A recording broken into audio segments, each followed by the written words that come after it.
કરબલાના શહીદોની યાદમાં ખોજા સમાજ દ્વારા આંબા ચોક ખાતે માતમ મનાવાયું।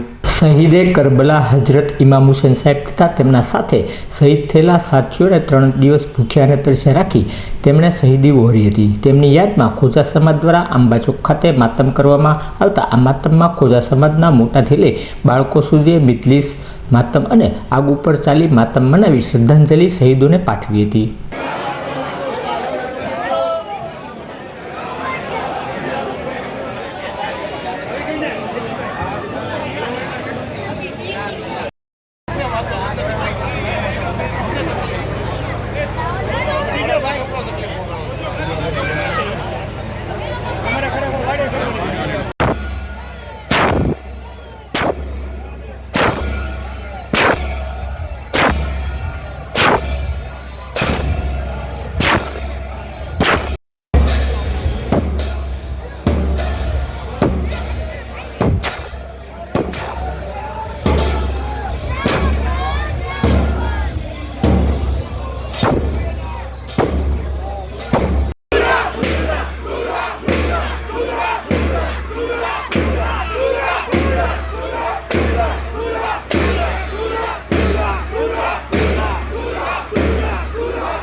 मौला हुसैन अलैहिस्सलाम की याद में ये प्रोग्राम हो रहा है, ये कार्यक्रम हो रहा है।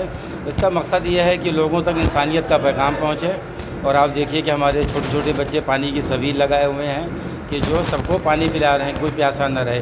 और ये मौला हुसैन अलैहिस्सलाम की जो मोहम्मद मुस्तफ़ा के नवासे थे, उन्होंने जो कुर्बानी दी थी करबला में इंसानियत को बचाने के लिए दी थी, आज उसी इंसानियत का पैगाम इस अज़ादारी के ज़रिए दुनिया को दिया जा रहा है। आज अमे 8 मोहरमनी राते वर्षोथी खंदकનું આ માતમ કરીએ છીએ। આ માતમ જે છે એ કોઈ શારીરિક તકલીફ પહોંચાડવા કે શારીરિક તકલીફ માટેનું નથી, પણ ઇમામ હુસૈનની સાથે જે શહીદોએ કુરબાની આપી હતી એનો ગહેરો ગમ, મોહબ્બત અને એને યાદ કરવા માટે અમે બનાવીએ છીએ। ઇમામ હુસૈન અલૈહિસ્સલામે જે पैगाम आप्यो, जे इंसानियतनी माटे जे आ जंग लड़ी थी एनी याद में अमे आ बधो प्रोग्राम बनावीए छीए। अने इमाम हुसैने जे अमने आ करबला जे छे ए फक्त એક ધર્મ માટે કે સામૂહિક માટે નથી, પરંતુ એક ઇન્સાનિયતનો પૈગામ છે કે જુલ્મની સામે કદી ઝૂકવું નહીં અને હક સાથે હંમેશા ઊભું રહેવું.